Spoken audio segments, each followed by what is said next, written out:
we are restarting our monster train runs. I've had a couple hundred hours in this game. I've done a fair bit, unlocked all the card backs as far as getting the gold borders on them, and I've done a lot of the expert challenges. I have not completed all of them yet, but I thought it'd be interesting to go ahead and record runs all the way up, just so we can talk through kind of some of the decision-making process and some of the things that you learn along the way. This game is really interesting. It's sort of inspired by Slay the Spire, but has its a very unique flavor to it that I actually find far more gripping and a lot more replayable in my opinion. So I've spent a good number of hours on it. Like I said, it is a Spire-like, so the basic qualities of using a deck of cards, getting new cards. It's a roguelite, so you start off at a particular level with a starting deck and build from there each time. Each run is relatively short. In this particular game, there are 9 circles in which you will have some things that you can do to modify your deck with 8 battles. So after the first circle, you'll have your first battle. So there are 2 sort of minor bosses followed by a major boss, 2 more minor battles followed by a major boss, and then 1 minor battle followed by a major boss, and then if you actually make it through all those, you win. So it's a pretty short game. You can generally get through an entire run in somewhere between 30 minutes and 2 hours, depending on if you're sitting there talking through all of your decision-making processes. We'll try not to make this video series too long, but I think it's important to talk through at least the basics of the game. And so what we'll do is, as we play the tutorial here, since when you first start, it sort of forces you to go through that again, even if you have 100 hours in the game. When you've reset your progress, you start off with nothing and you start right back at the beginning. So as it says on the screen, let's go. Normally speaking, there are bonuses here in this first circle in Limbo. Not here. What it's going to do is it's going to dump us into the first fight and sort of teach us how things are going. I'm not going to click through those screens very fast. We'll go ahead and read them, and that way in future videos we don't have to talk through any of these things. But let's look at the main screen. Up here in the upper left, there are some very important values. This big red crystal is your life. If that all goes away, you lose. Pretty basic, honestly. However, what's less obvious is this little 20 here. What that means is that your pyre, which is the center crystal that powers your train, that has this 80 life, will attack enemies for 20 damage every time they get up to the pyre room, and we'll see what that looks like in just a bit. This number will increase after certain events, items, or bosses. So at the beginning, you just kind of need to remember that it's going to do 20 damage. In addition, if you hover over this, you can see it kind of goes away and then comes back. This tells you what your starting resources are. The top number that looks like a little flame is a 3 right now. That is how much ember you get. Ember is what they're calling energy or mana in a game like Hearthstone. It's the resource that you use to play your cards.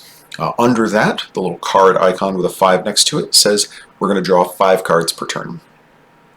This is a game with replacement, so unlike Hearthstone, when you run out, your deck is reshuffled and you draw more. So again, sort of harkening back to a Spire-like there. There will be some important differences, but we'll go over those in a little bit. And one of those differences is the next thing down, which is the little yellow circle, the 5 under it. That is your capacity. So you'll have 3 floors to place your monsters to guard your train, and you will have 5 capacity to do that. That's not necessarily 5 monsters that you can fit in there, because monsters take up different amounts of capacity depending on their size. So that's your starting resources. You also have this icon up here, which is your coin. That's what you spend to upgrade your deck. And you also have a little icon that you can click on or hit Z to pull up your deck and review it at any time, even during battle. So that's the upper left icons. Over on the upper right, this shows you your primary and allied clan. We start off level 1 with all of our clans. In fact, we only have these 2 clans unlocked. There are 5 clans, of which you will always play with a random assortment of 2, unless you specifically set it to a specific clan that you want. At the beginning, you will be playing these because that's all that's unlocked. This also tells you what ring you're in. That goes through to the end. Again, there's only 8 or 9 rings depending on how you're counting it. And this tells you what your final boss is here, so you can kind of keep in mind what you're aiming towards. There are several different variations of each level of boss, so you're not always fighting the same thing, and you're not always fighting the same combination of things. There is a set amount of variations, though it's not completely randomized. So for the last boss, there's, if I'm remembering correctly, only 3 or 4 variants. But those 3 or 4 variants do not always follow with the same 3 or 4 variants of the previous fight, and so forth. And so in terms of combinatrix, there are quite a few different variations that you can run up on. And even there's other things that'll happen, and your deck is never the same. So it's quite a replayable game as far as being able to see different content each time. This right here is a game speed. I usually have it turned to ultra. I'll start it on normal so that you can see the animations to begin with, and then we'll speed that up as we go.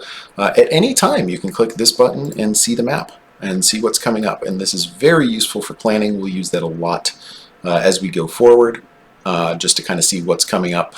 But we won't go through as much of that right now. And then obviously your sort of settings and game settings and things like that. So one of the main things you'll use this icon for, though, is that it allows you to get to the logbook. And the logbook allows you to do things like look at what cards exist that you've seen. Right now, because we haven't seen any of it, it's pretty empty. So before we get into our first thing, let's look at our deck. We have a Hornbreaker Prince. That is our champion for this battle. Each primary clan and allied clan, well, the primary clans all have their own champions. There are 2 variations per clan, so there are a total of 10 champions. And your alternate clan will add other cards to your pool to pull from. So for instance, these restores come from the Awoken alternate clan. The torches come from the primary clan. And then train stewards come from nothing. They're clanless. You will always have 4 train stewards to start with, and you get other cards along the way. Okay, I think that's pretty good for an intro. So let's ready, set, go. Okay, so in this screen, generally speaking, you can hover over the enemies to kind of preview what they're going to look like. These priests don't do any damage. They have 1 health, but they recover 5 health to anything that's still alive on the floor. These guys do 2 damage per hit, and they have 25 health, so you got to do 25 damage to them before they die. And this guy has 50 health. I think that's about it for now. We will have additional things to look at on that screen later, but so protect your pyre. This is your pyre. If it takes too much damage, your run is over. I've already talked to that. It has 20 damage and 80 health. Think power and toughness from Magic the Gathering, or you know, Hearthstone, Slay the Spire. A lot of things have very similar overall concepts. If their nomenclature is different, it still kind of boils down to the same thing. Health is persistent, though, in this game, unlike some other runs and other games. So if we took 20 damage, for example, and went down to 60 health, going into the next fight, we would only have 60. It doesn't reset itself back to 80 automatically. And as you can see, enemies come in on the bottom. Enemies enter at the lowest level and move up 1 level every turn. If they reach the top, they'll attack your pyre. Go ahead and click OK, and summon units to defend your train. You can play 1 unit card once per battle. So the difference from this versus something like Slay the Spire is that there's a difference between spell cards and monster cards. Monster cards are not replaced, so when you put them out, even if they die, they don't get reshuffled back in your deck for the most part. Spells, however, just go in your discard pile, and then when your draw pile is out, then you'll redraw. Let's see. Okay, good. You can see the indication of floor capacity here. You can see that we have 3 levels followed by the pyre level. You cannot put creatures in the pyre chamber. So you can only put guys on the left side of these 3 levels. So we're going to go ahead and do that. This guy is going to hit twice. So that's 6 times 2. He only has 6 health though. This guy has 8 health and only does 5 damage once. So since he's a little weaker, what we'll do is put this guy here. And, oh, it's going to tell us we have limited capacity. Okay, I was getting ahead of myself. The tutorial is going to do some of my job for me. Yep, combat previews are now exempt. Okay, so this says that you can look to see what's going to happen by the end of the turn. So this guy's going to take 2 damage, and so he'll be at 6 out of 8. This guy is going to take 5 damage, but it's got a little 0 here because then this guy's going to heal that 5 damage back. That's not good. We don't want that. That's bad. So instead, we're going to put this guy here, and now all of a sudden, cool, he's going to take 17 total damage, 12 plus 5, 17, and then get 5 healed back, so for a total of 12 damage. Now, what can we do? We can take these torches, which deal 2 damage, and we can drag them onto our own units, which is not going to help us in this case, or we can go ahead and kill this healer, and that's basically the equivalent of dealing 5 damage instead of just dealing 2 damage to this guy. We can deal equivalently 5 damage because he's no longer going to heal. So that's really good. And then we still have 1 ember left, so we can play our last torch here, and you can see this is now red in terms of the MG cost there on that card, so we can't play it. It is stuck. At the end of your turn, you discard everything that you didn't play into the discard pile. This is your discard pile here. This is your draw pile. You can always click on that and see what else is still coming up. So that's good. That's great. This shows you how much ember you're going to get. You notice that the top bar stays basically the same throughout the whole game, which is really nice. It means that you have a good way to kind of look and see what resources you have available. It's a good quick look, and it stays consistent from a UI perspective. One of my big things about this game is that I absolutely love the UI design. I think that they did a fantastic job putting it together. It's very intuitive. It's very easy to tell what's going on. I could gush about it all day, but that's where we're going to sit for now. On the bottom end, however, you can see that there are 2 new pieces in the bottom left and the bottom right. So the bottom right, there's a big end turn button. That does exactly what it says. However, you can click on your discard pile, see what you've played. You can click on your draw pile, see what's left. We already said that. And you can see the ember thing. The one final thing to look at there, though, is that you actually can see this same information. You'll gain 3 ember next turn and 5 cards next turn. Same information is up here. So while it's redundant, now it's more useful than you would think, because there are certain effects in game that will change how much ember you get on your next turn, or how many cards you'll draw on your next turn. So there are spells that will increase one or the other, or decrease one or the other. And these numbers down here will be reflective of that. So you can actually kind of preview, once again, much like the damage previews, you can preview how much you're going to get on the next turn. That's really, really very useful. These numbers don't change. That's the default. This is how much you start with on any given turn, unmodified, and then these show the actual modified values. Okay, so let's go ahead and end turn. We'll see what happens. And one of the things to notice is that they get to hit first. The enemies actually go first in this game, which is, I think, a little bit of an interesting take. It's different than what you see in some other games where you go first. Since we're the bad guys, I guess, question mark? Hey, are we really the bad guys? Anyway, it doesn't matter. Point being, enemies hit you first, and then you hit back. Now, one of the important things is that means that if there's a little red X on this icon, that 5 damage that this guy would do is meaningless. It's not actually going to do anything. Now, this guy is not dead. We would like to fix that. So we're going to put another Train Steward up here. That's going to do 5 of the damage that we need to do. We have 2 Ember left. We do 2 more damage, and now that guy's toast. This guy has already taken 2 damage, so we can put 2 more health back on him. And now he also has one little regen thing that happens after combat. So now you can see the combat indicator says it's only going to take -1. Well, that is because it's rolling together the fact that he'll take 2 damage, then he'll deal damage back, and then he'll heal 1 at the end of the turn. So regen happens after combat. Once again, we have some cards that we can't play. That's okay. They'll get discarded. That guy's dead. Great.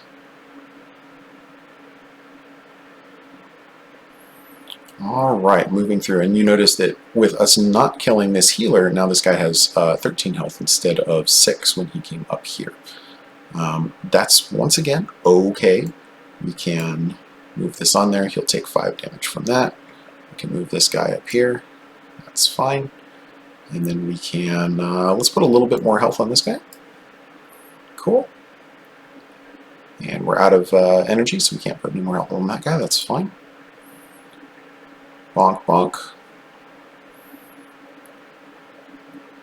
Alright, and just so that this run doesn't take super long... Oh, here's another thing. So notice this is the boss. Bosses will sometimes come with ads as well, but he's got a much bigger health pool than the guys you're fighting otherwise. But they have one little ability underwards, which is Relentless, and that means that it's going to continue until defeated. So normally what you see is that the enemies hit once, and then you hit back, and then everybody moves. Well, the enemies move, you stay in your place. The way bosses work is they keep going back and forth, they hit, you hit, they hit, you hit, they hit, you hit, until one side is dead. If your side is dead, it'll move up to the next chamber. If the boss is dead, you win. So even if the boss has little guys behind it, as soon as the boss dies, you win the battle. So all you have to do is make sure you're going to kill the boss. So great, we will do that. So combat preview tells us that we can basically ignore everything because this guy has a little red X on him, this guy has a little red X, and he has a -8, which means he's going to hit him twice, killing him, and he's going to hit him twice, which will still bring him down to 2 armor. He wasn't actually going to take health damage. And then the boss will die by that point, having taken 17 damage for 1 round and then 12 damage for 3 rounds, which, if we do the math, 36 plus 17 is greater than 50. Alright, so we technically don't have to do anything. Now, however, I think it's useful to look at what regen can do. So what we can actually do is, even just by playing one of these right here, even though he doesn't need the initial health, this actually makes him live for an extra round. And this is a very interesting breakpoint kind of a thing. For the most part, unless otherwise noted. So one of the important things to note here is that every rule that we've talked about so far can be broken with specific cards, specific effects, and so forth. Because this guy has 8 health, it takes exactly 2 hits for the Discipled Inquisitor to kill our Train Steward. Now that he has an extra regen, it takes 3 hits to kill him, because he's going to take 4 and then heal 1 up to 5. He'll take 4 more damage. It's also useful to note that regen decreases by 1 every turn, so he'll only get that regen 1 once. So he'll go up to 5, take 1 more damage, or take 4 more damage, and be at 1. However, that is enough to soak an entire extra hit. So now instead of this guy taking 8, he's only going to take 4 because it saves 1 whole hit. Now, if I put another restore in there, which we can freely do, we're not going to lose by doing this, that doesn't actually give us anything else, because even though his regen would last for an entire extra round, it goes 8 down to 6, and then 6 down to 3, because you'll only heal 1 the second round, and then still only soaks the 3rd hit. So it's not enough to give him a full extra turn worth of hits. So anyway, we'll move on. We'll hit end turn. Now, one of the things to note is that guy would have gotten up to the top, except that they don't move until after all combat has been resolved. So us killing these guys means that we don't actually take any pyre damage. And we win. And we get a little bit of a bonus, so 30% bonus if you kill them on the bottom floor, 20% bonus on the middle floor, and 10% bonus on the top floor. If they get all the way to your pyre, you don't automatically lose. Your pyre still gets to fight, but you don't get any point bonuses for it. Okay. From here, you get some rewards. The score doesn't really mean anything in terms of your run capability, so your ability to win the run is only reflective of beating the last boss with more than 1 health left, or more than 0 health left. Technically, you can win with 1. So the score is more just a way to compare like how well you crushed it. But what does affect your run is these spoils. So we're going to get 50 gold, which is going to stack on top of our other 50 gold. Then we're going to get 2 card packs. One is going to be from our primary, and one is going to be from our alternate clan. So you notice that there was a red back and a green back. Red back is our Hellhorned, green back is our Awoken. You can choose any of these 3 cards. Notice that they are gray borders because we have not won a run on Covenant with these. Hidden Passage is very interesting. It allows you to move a unit between floors outside of combat. So that's a good thing. Impish Scholar gives us a consumed spell to your hand. We don't have any consumed spells. There are some very good consumed spells. The difference between a consumed spell and a non-consumed spell is that when you cast a consumed spell, it goes into the consume pile rather than the discard pile. So it's kind of a one-use thing. Impish Scholar allows you to get a random one of those back after you cast it. And then Welder Helper just applies armor. Armor is the same as health, except that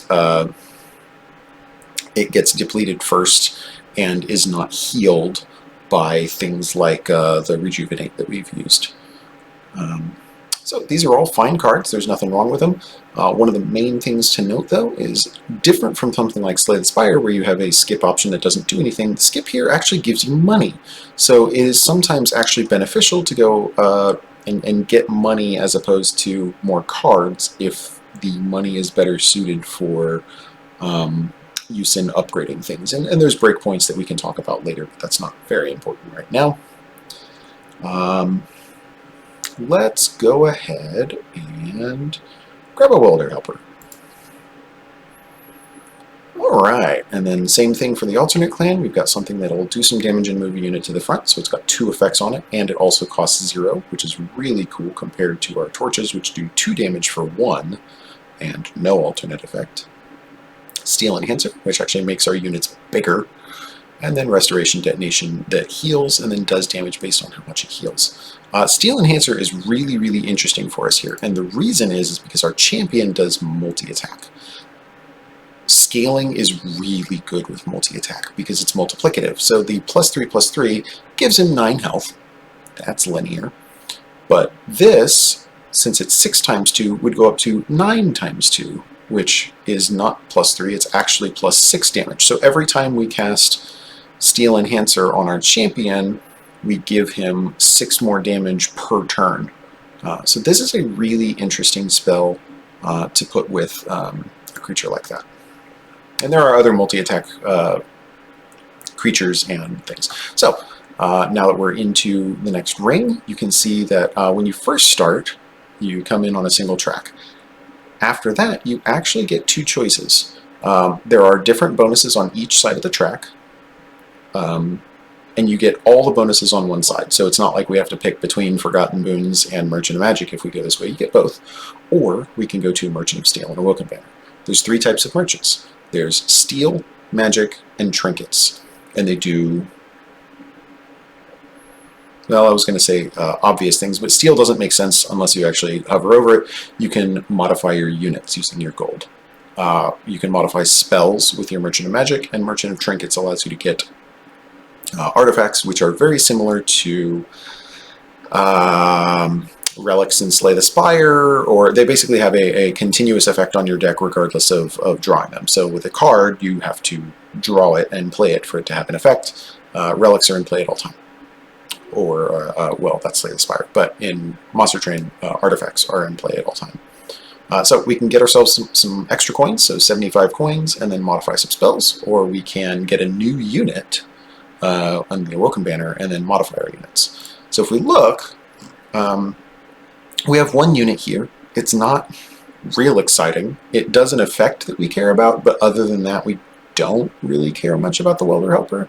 And then our Train Stewards are mediocre at best, I think is the fairest way to say it. They exist, they have some health, they do some damage. They're not useless, but they're certainly not the best cards we're going to see.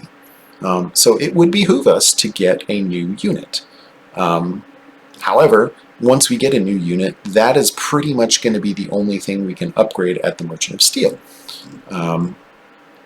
The champion cannot be modified, even though it is a unit. It's a champion, and champions have their own upgrades that occur elsewhere. So if we look on the map here, we'll preview that concealed cavern. Notice that that exists in the middle. That means that either path you go on, you still get that. So on this route, we can either get Hellvent, Hellhorn Banner, and Concealed Caverns, or Merchant of Steel, Pyro Remains, and Concealed Caverns. So either way, you get that. Dark Forge, though, Dark Forge is what you're looking at for when you upgrade your champion. So after the first major boss, you upgrade your champion. After the second major boss, you upgrade your champion. And technically, in most runs, there's an upgrade champion here. It's been chosen for us, the one that gives us multi-attack and armor. So your first run, they do a couple of things to make it, I guess, easier to figure out what's going on. Yep. So our choice really is, do we have spells that we care about? Well, we have a spell that we like. Steel Enhancer's good. Restore isn't terrible. Torch is awful. It is one of the worst starting cards. Yeah, I'll just say one of the worst. I feel like there are kind of strata of starting cards, of which one of the alternate Awoken card is probably one of the best. Restore, the Awoken just in general has really good starting cards. Restore is more useful than it looks like. Torch is much less useful than it looks like. In the beginning of the game, Torch can be used to kill a backline unit pretty much every time, but eventually they get up to where they have like 3 or 5 health, and then all of a sudden you need 2 or 3 torches just to kill a single unit, and just like that's not worth playing. Okay, too much talking, not enough playing. Let's make a decision here. We need units. Let's get a unit. So we can go in these in any order. We can preview our Merchant of Steel to see what we've got coming. Get a multi-strike, which allows things to hit another time. That's super great. Plus 10 health to a unit, and spikes. Spikes is reactive damage, so when a unit takes damage, spikes will deal damage back to the attacker in the amount shown. So every unit that attacks whatever you put Thornstone on would take 3 damage. And then you can just give something 10 attack. Now we can actually leave merchants and come back. So you can leave merchant, you can go back to the merchant, you can leave merchants, you can go back. So no big deal there, you can preview those. However, when you click on a banner, you get these 3 choices. You get to either choose one or skip, and you cannot go back. So it's so order does kind of matter. You do kind of want to see what's coming back and then go back there.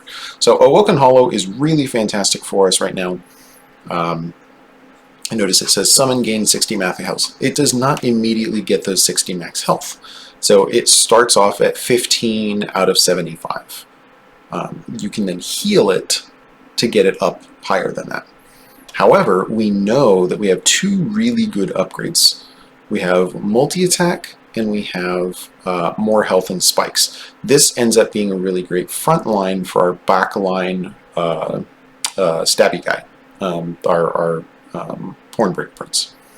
And that makes a very strong floor. Husk Hermit is a good backline unit. Sweep allows it to attack all enemy units on the floor, but since our Hellhorned Prince is already a backline unit, you want to kind of balance getting frontline and backline things. So once we get a frontline unit, we can then potentially get another frontline unit, and then once we have 2 frontline units, we start thinking about getting a second backline unit, and we'll start thinking about basically filling out 1 floor at a time of good creatures and eventually get rid of our Train Stewards. So Awoken Hollow, super great pickup here. Very excited to get that. Plus 10 and spikes 3 means that it's going to be a little harder to kill initially, and it will bonk things that bonk it.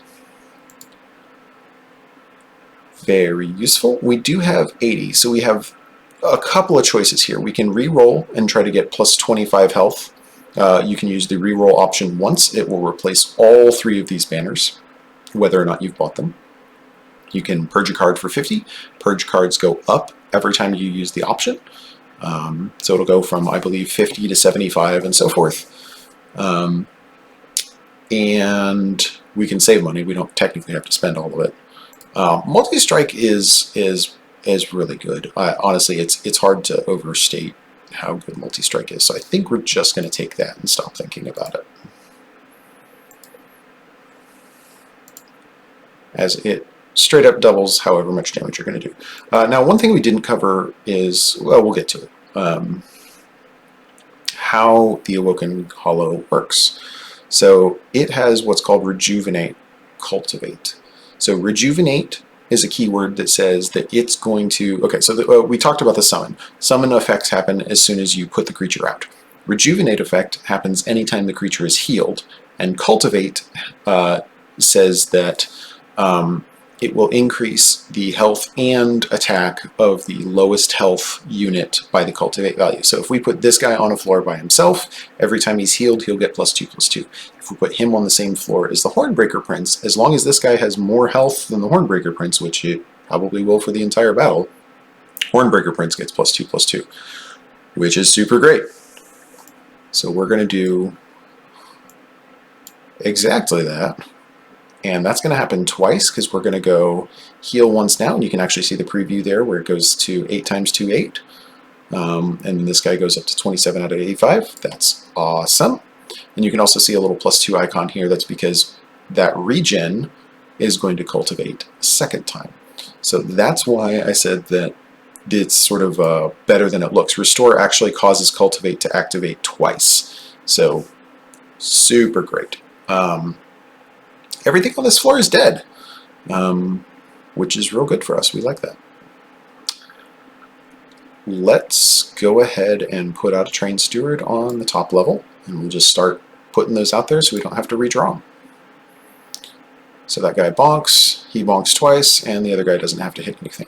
So we're going to go ahead and speed up combat now that we've seen everything, and we'll put it on an Ultra, and you'll see everything kind of slam into one side, slam into the other, and it'll be done. That's fine. We're not worried about that. Okay. Restore some health here. Now, we've got more units. We can go ahead and put them out. So at least that guy we might as well put out. All these things are dead, but we can save a little bit of health by torching this guy right here. That saves 4 damage on our Awoken Hollow. I feel like that's probably worth doing. By the way, there's a wave indicator that I didn't talk about. There are 2 waves remaining, and the second to last wave is always nothing. So after these guys, no more enemies will spawn when it says waves remaining 1, and then the boss will come in after that. So basically, we are close to done. With that being said, since all this stuff is going to die, we're not real worried about putting the Welder Helper up there. We're not going to redraw it. So it's kind of better in this circumstance to just go ahead and save the health on our Awoken Hollow. So we're going to do that. And now he takes a net 0 because he's going to take 1 damage from this guy, which then, as soon as this guy dies, the spikes come off of this guy, and then he won't take reactive damage when he does things back. So great news there. Okay, so now we have a free space where these things are available for play. Notice that we can play basically 4 out of 5 of our cards. We've got 3 energy to work with and 4 energy worth of cards. That being said, Torch doesn't do anything for us, so we are going to go ahead and slam that guy out there so we don't redraw it. I lied a little bit. We are going to redraw 2 cards. This is a good way to go ahead and talk through this. We draw 5 cards a turn. These are guaranteed in our next hand. We will see this Trained Steward, this Torch, and this Restore, and then 2 random cards from these 4 plus the 6 that are there. Steel Enhancer, let's go ahead and boost our backline unit again, and then let's go ahead and heal this guy twice. So this guy's getting huge. He's going to do lots of damage, and that'll just keep getting better. Now, one of the interesting things is as soon as this guy starts taking more damage, Cultivate is actually going to start activating on the Awoken Hollow instead of the Hornbreaker Prince, because his health will drop below the 21 that this guy has. Alright, we can see already we have 1. Little X's here on the boss means we're good. So let's just see if we can save some of this 14 health here. So we'll do this, and we'll do this, and oh, Now we take a net of 11 damage, which means he's going to only hit us twice. He's going to hit once for 7, and then he's going to hit a second time for 7. We will have healed 3 in the meantime, so 14 minus 3 is 11. And by that point, this guy will have bonked very, very hard. 1, 2. Good to go. Okay. Once again, back to our spoils. Get a clan pack and an allied clan pack. Let's see what we get. Piercing damage. Piercing goes through shields. Piercing goes through armor. So that's not a bad card. Hornbreak is interesting. Applying armor is also fine, especially for 0. That's fine. Molting Imp has a summon effect. Deals 5 damage to all enemy units on the floor, not just the front. So that's not bad. It's also not bad to just pick up 10 gold here. So really, it depends on what we want to do. And I think we're kind of aiming a little bit towards a Cultivate deck at this point. So I think we like healing and boosting. We could replace eventually our torches with some of these Hornbreaks. So I'm not opposed to just like picking up one of these, but we don't need a lot of damage here. So let's pick up 1, and then we kind of will forget about the rest. And Graft is an interesting card. So Steel Enhancer is fine, but we've got 1 already. We redraw our deck. As long as we start getting rid of some cards, we're going to redraw the Steel Enhancer we've got fairly often. And Graft will cause Cultivate to activate because it restores health. And then it gives itself the energy that you use right back, and then you draw 1 the next turn. So it's basically kind of pays for itself both in the draw that you use to get it and in the energy that you spend on it. So it's pretty cool. And then drawing +3 next turn can be pretty good. This is the first card we've seen with Consume on it, so this only is used once. And the 3 that you draw doesn't happen that turn. So it's kind of used to set up a turn. I found that Invigorating Solution is a little harder to make awesome. It's never bad, really. Well, okay, I can think of a circumstance now where it's bad, but this doesn't matter. Most of the time it's fine, but it's not exciting. And Graft is kind of exciting for a regen deck, because we can also modify things. We'll do that soon. Okay. So we can modify a unit, but we've already got 2 mods. I didn't show this before, but each creature can be modified twice and receive 2 upgrades. This guy has already been upgraded, and we do not care about upgrading our Train Stewards and Imps. We don't care about upgrading our Imps, okay? We just don't. We also have taken no damage, so getting this 20 Pyre health can't go over your max. So this kind of route is less attractive for us. This route, on the other hand, is really good for us. We get a new unit, which we care about, and we can duplicate a card that we like, which we care about. Getting a second Awoken Hollow could be really good.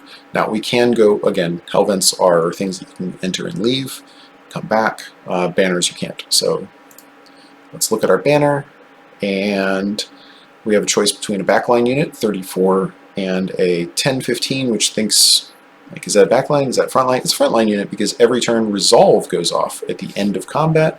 He'll get 5 armor. So we can put him up near the top, and he'll just start racking up some armor so that by the time units get to him, he's got armor in place. So his 15 health actually is more than it looks.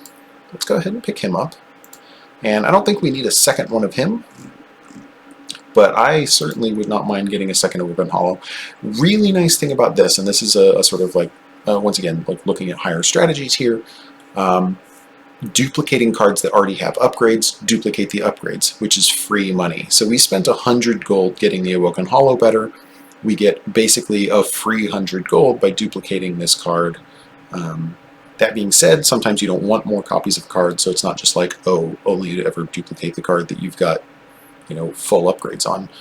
Do what makes sense, but in this case, we still have space for more creatures because we do want to get rid of these guys, and this is a really good creature. So we're gonna duplicate him, and then we're gonna go to the Concealed Caverns.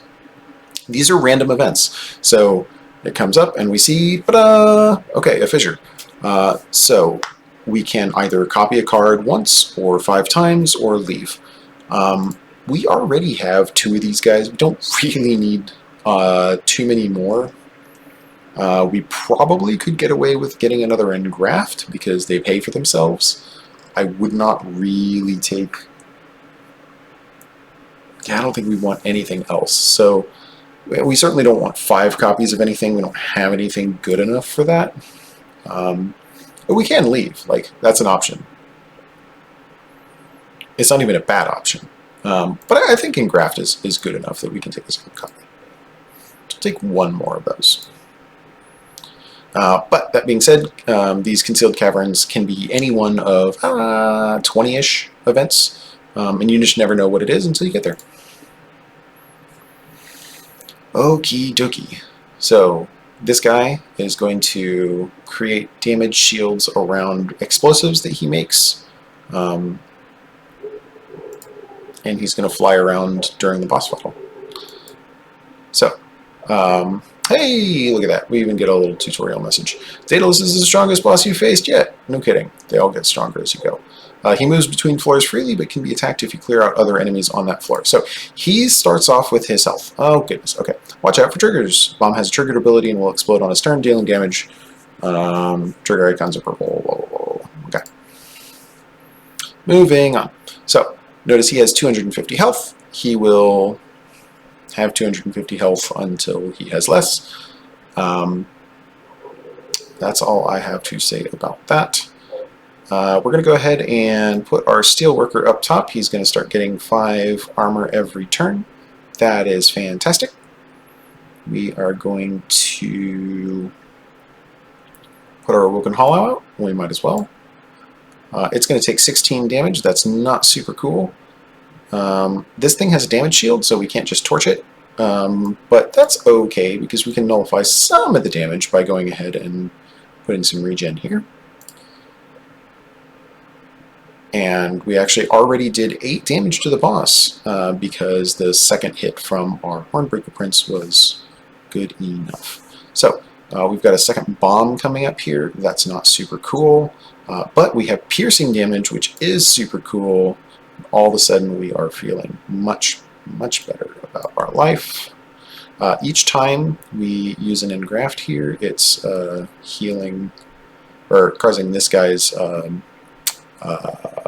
attack to go up. Let's go ahead and put our second Awoken Hollow out before I forget. So we use the other engraft here, upgrade himself, so now he'll do 34 damage to the boss before he's even coming. One of the things to note, this guy is going to float around for those 4 turns and then he'll start at the bottom. So he moves between floors, but he's not actually attacking anybody right now. And let's go ahead and get another set of boosty boosts over there. Everything is super cool. Good thing we have 10 armor there, because that's all going to get stripped off with that. That being said, we can give him, boom, 20 more. And let's go ahead and just keep restoring health on this guy. And notice that our boosts have been happening over here instead of over here. That's fine, we want that. Got a few more turns of him being up there, so let's just go ahead and boost him a little bit. Alright. Everything's going pretty well. So we have a couple of things we can do on this turn. We could go ahead and put a Train Steward out if we wanted to. I think it's probably useful to save the 10 health on this Awoken Hollow, so we can torch this thing twice. We can also put a Restore over here. That's probably useful. So we did these 3 spells. That would be everything that we did this turn. That seems pretty good. Taking it out before it has a chance to go means that we don't take any damage there. And all of a sudden we do a little bit more damage. Good, good, good. Okay, everything's dead there. Okay, so this is the last wave. Useful to, so we could use 2 torches to break this, or we could use the single horn break, so we're going to do that. We're going to restore this guy, and we've got 1 torch left, so let's go ahead and do this. Right now he's already taking 66 damage, which is incredible. Let's do that. So he's not going to take any more damage because that guy would have killed himself on the spikes on the Awoken Hollow, but it saves 4 health on this guy, which I think is important. Bonk, bonk, bonk. Alright, so we're already mega winning, which is just great, so we're just gonna Not even really care. Just sink some stuff in there. 1 turn in, no problem. Easy mode. All right. So this is a rare pack. One of the things to note about a rare pack is it's not clan-based. Well, it is clan-based, but it's mixed between your 2 clans. So Wildwood Tome is an Awoken card, and Spike of the Hellhorn and Impelate are, Awoken, Wildwood, and Hellhorn for these 2. Quick is bonkers. Quick can be good or bad in certain circumstances. Sometimes you want the reactive damage to come in, and other times you want to kill things first. Quick actually allows a unit, so you can apply it to a single target. Your unit will then go first. It will go before the enemies. So once again, like I said, all rules can be broken. Normally the enemies attack first. With Quick, you attack first. This is a consume spell, applies Rage and Armor. Rage increases the damage that your target deals, but then decreases once per turn. And Impelate, we only have 1 imp in the deck. It would deal 15 damage to the front enemy unit, which isn't bad, but it's nothing to write home about. If we had like 5 imps, all of a sudden 75 damage is pretty attractive for 1 energy. 15 for 1 is not exciting. Not as exciting as applying Quick. So we're going to do that. Okay, frontline, frontline, frontline. One of the things to note here, both of these guys have rejuvenate abilities. This guy gets spikes whenever he gets rejuvenated. He also gets less max health when he starts, so he's 15 out of 65. So this is a weirdly more defensive option, but with less max health. In terms of what you're doing with your deck, there are definitely times where your Awoken Hollow is better than a Thorn. There's definitely times where Thorn Hollow is better than the Awoken Hollow. In this case, since we already have 2 Awoken Hollows and a Steelworker, there's not really much point in picking up another one of any of these. So we're just going to get money. And that does not make us sad. There's been a number of times where we have run out of energy and still have things that we want to do.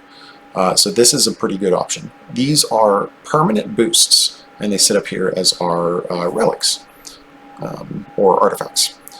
So what this is going to do is going to give us 1 extra energy per turn. This is going to give us 1 extra card per turn, and this is going to give us 1 extra capacity on every single one of the floors. All of them, you can notice they all give your, we already talked about Pyro Attack power going up. That's going to go up to 30. This is going to go up to 110. Whatever, that's fine. In this case, we're not really strapped for space. We don't care about our train stewards and our other units fit on our floors, so this is not an option we care about. These 2 are both decent. Drawing more cards is fine, gives you more options. That can be a really attractive option if there's like one particular card you want to get to over and over and over. Drawing more cards is great because then you get to it faster. But we like most of our cards, and we don't always have the energy to cast it, so let's do that. Okay, so real quickly here, because I know we're already moving on with getting close to an hour here, let's look at decision-making processes for picking a path. Often it's useful to kind of think down a sort of point system and say, what is this worth to me? Because you're going to see that there's various times when there's one option that you really want on both sides. So previously, when we looked at this path, we didn't care about the Pyre Remains and we didn't care about the Merchant of Steel, so there wasn't any reason to go left. We just went right because it just made sense. Here, we didn't really have any spells that we cared about, and we didn't super need money because we weren't going to be upgrading spells, so this path didn't matter. Now, what we're going to look at here is there are 2 things that we want to do. First of all, we have cards that we don't like. This Unstable Vortex allows us to get rid of those.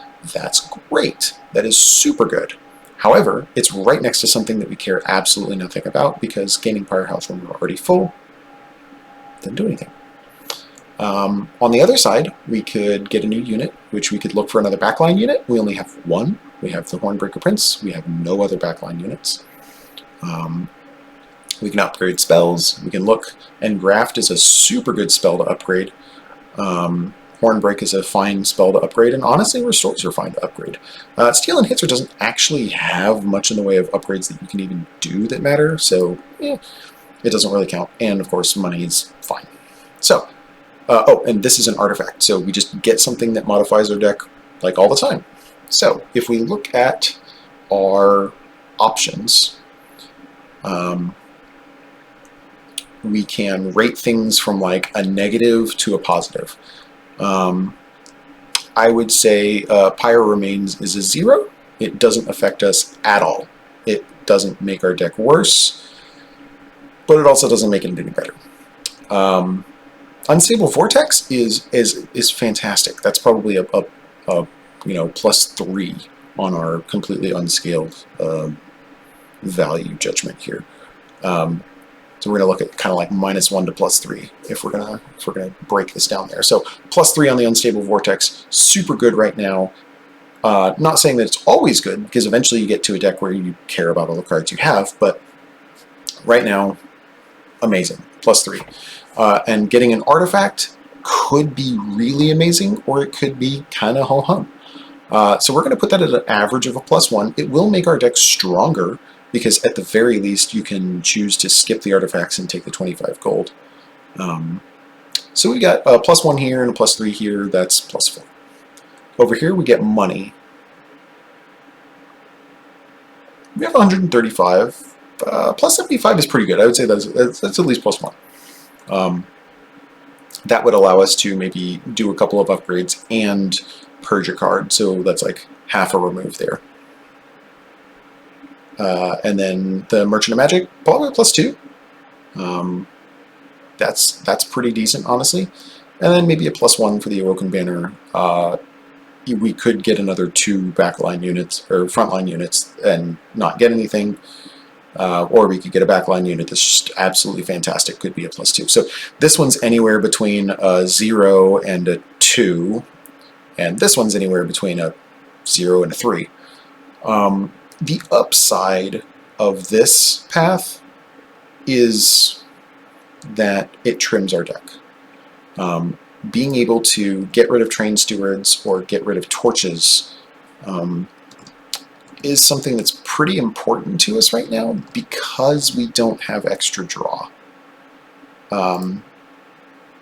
Making our spells better is going to sort of increase the speed at which our Awoken Hollows are maxed out, but doesn't otherwise affect things too badly. Honestly, I think these are equal choices. We're going to go here because we haven't done something like that, probably. Well, actually, this is where we start looking at the map. So if we go here for the Unstable Vortex, we get, I don't care about the Pyre Remains, but we get a Herzl's Horde and an Unstable Vortex. So we skip that Merchant of Magic. When's the next Merchant of Magic? Well, there's no Merchant of Magic on this floor. There is a Merchant of Magic here at the Wildwood, so we have to make it through 2 more battles before we can possibly upgrade any of our spells at all. And even there, we have to, once again, skip the Unstable Vortex. It does not want to give us any Unstable Vortexes on the same side as a Merchant of Magic. However, there's a Merchant of Steel here with a Vortex. That's pretty good. So we can aim at that. We can probably aim at, I don't know, that later. I don't think we're going to take damage, so we probably won't do this. So let's go ahead and go to the Merchant of Magic here, and we'll skip the boon. Yeah, we'll skip the artifact for now, just because it's going to be so long before we get to a Merchant of Magic otherwise. All right, let's see what we got. Great, +10 magic power. This is fantastic. So this is going to go from restoring 1 health to restoring 11. It's great. It's great. We're going to do that. We could remove Consume and make everything quick. I don't think that's worth 95 gold to us right now. It's fine. It's a good option, but we don't care. We make something cheaper. So we can do this, and it's actually just straight up positive cash bonus for us. That's fine. Let's do that. Reroll, double stack cost +1. Okay, so we could make this give us regen 2. but then it costs 2. I don't think that's worth it for this particular spell, but 20 magic power and consume is really cool because now this is a big heal, and then it gets out of our way and we don't have to worry about it again. So that's super good. And we'll go ahead and make this free. And now we can get rid of one of our cards that we didn't like. Let's get rid of a torch. So the difference between torches and train stewards is at least you can put train stewards out to die, and then they're out of your deck. Torches you just keep drawing. So torches are actually worse than train stewards in this deck. An Awoken Banner, not real excited about these. Husk Hermit is fine. It's fine. It's a backline unit. And we've got exactly one of those. Alright, Husk Hermit it is. And then we're going to upgrade our champion. Hooray!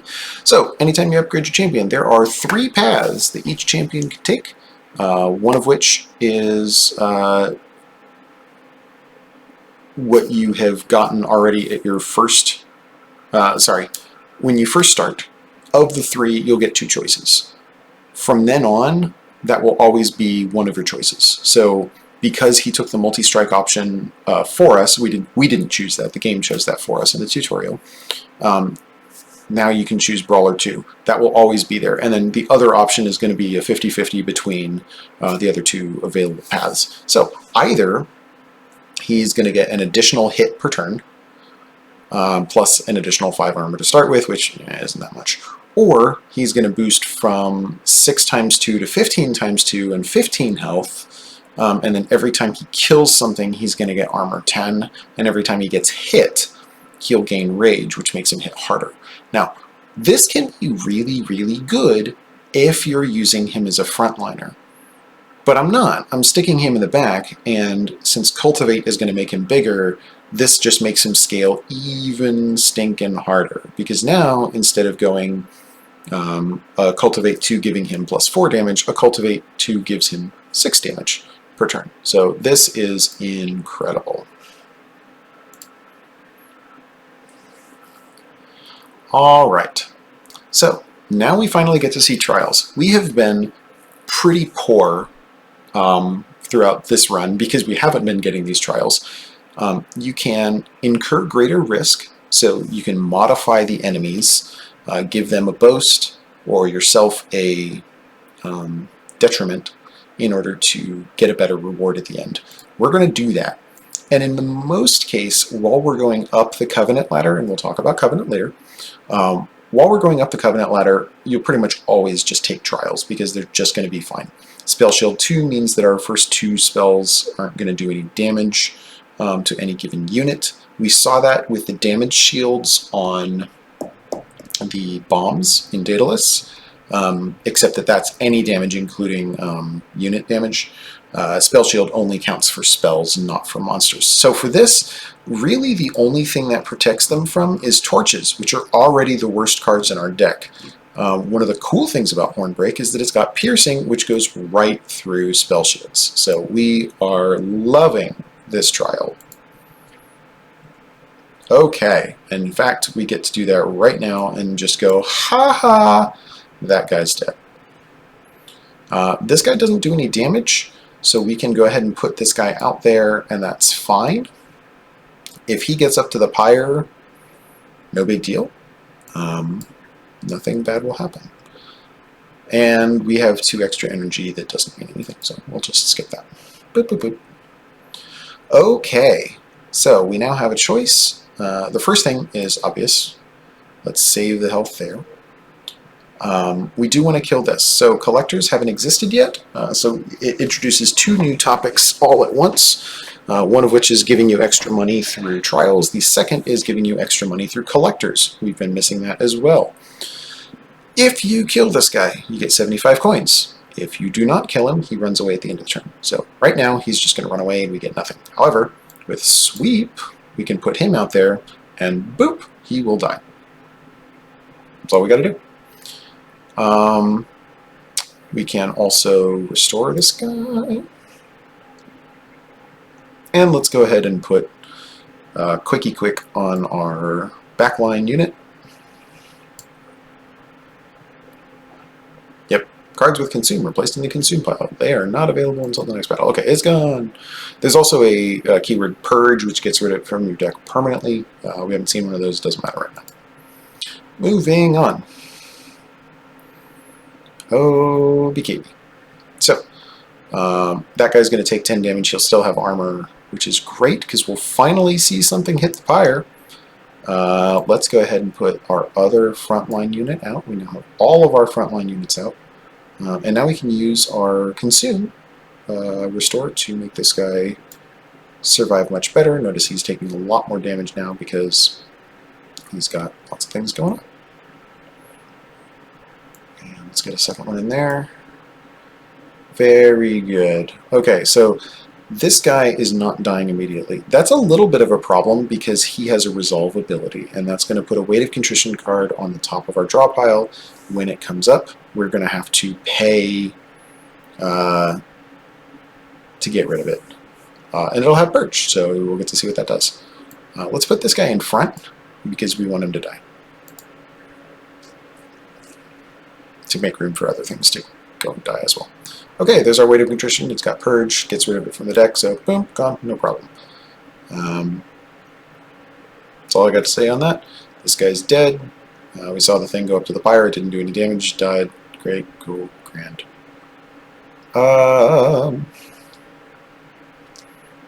With that only taking 1 damage, we can pretty safely ignore that entire level, so let's just go ahead and pump as much health as we can into this thing to make this happen more.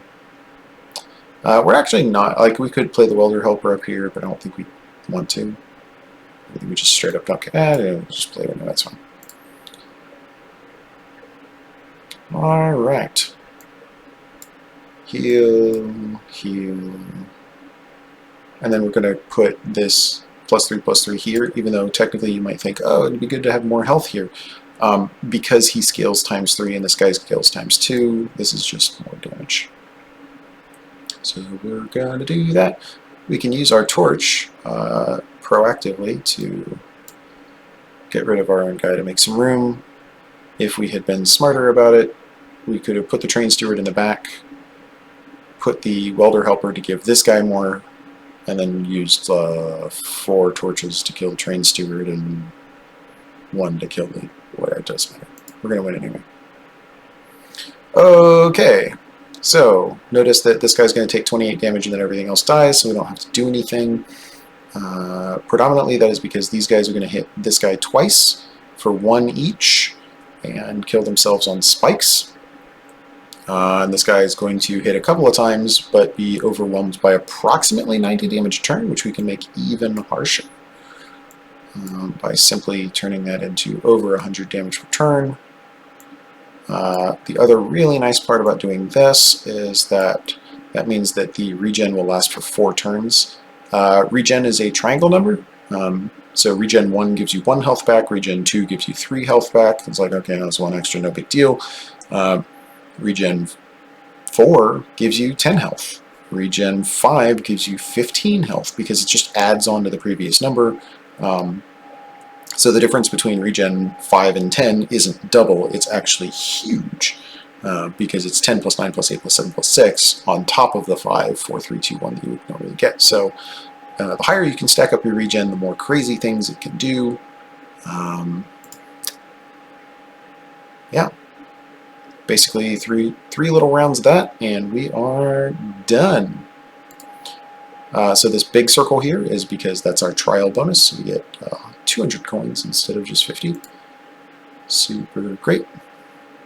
Got some spells here. I don't think we care too much about those. Applying Rage is good, but we have better ways of getting ourselves huge.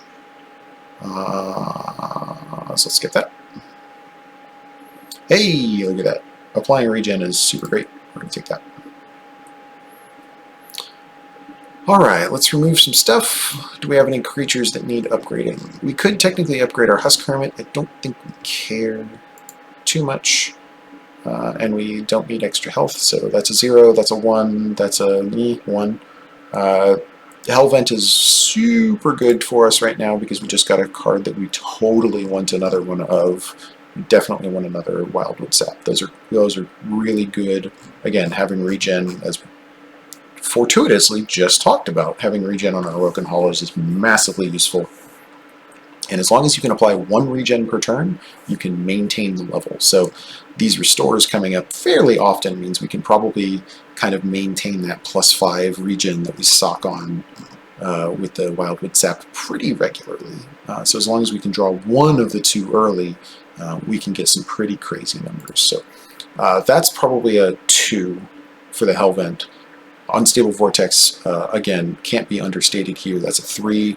And Herzl's Horde, once again, we're just going to value to 1, even though it could be better than that. So at the very least, we're looking at like a value of 6 over here and a value of a grand total of 2 here. So, like, not a hard decision. That being said, we gotta start making a few decisions here. I think getting rid of 1 more torch is probably useful.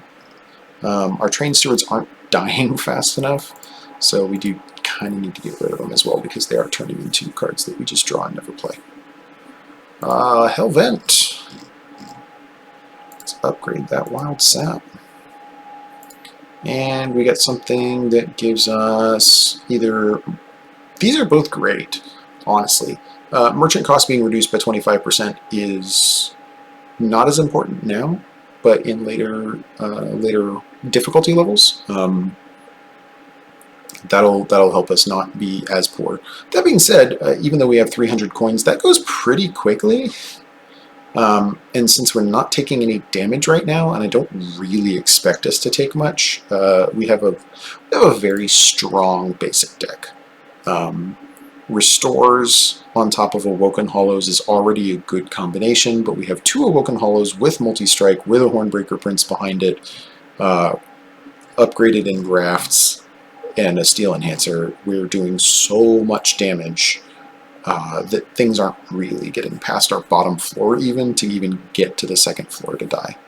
So we could take 25 gold, but at this point, since it's only about halfway through the run, 25% for the rest of the run is a much more than 25 gold worth. Okay, we can give all of them spikes. Now, this is an important thing. We will get an artifact off of it, but we'll have to be careful not to kill our Hornbreaker Prince. So what we may want to do is we may actually want to put our Hornbreaker Prince on the 2nd level.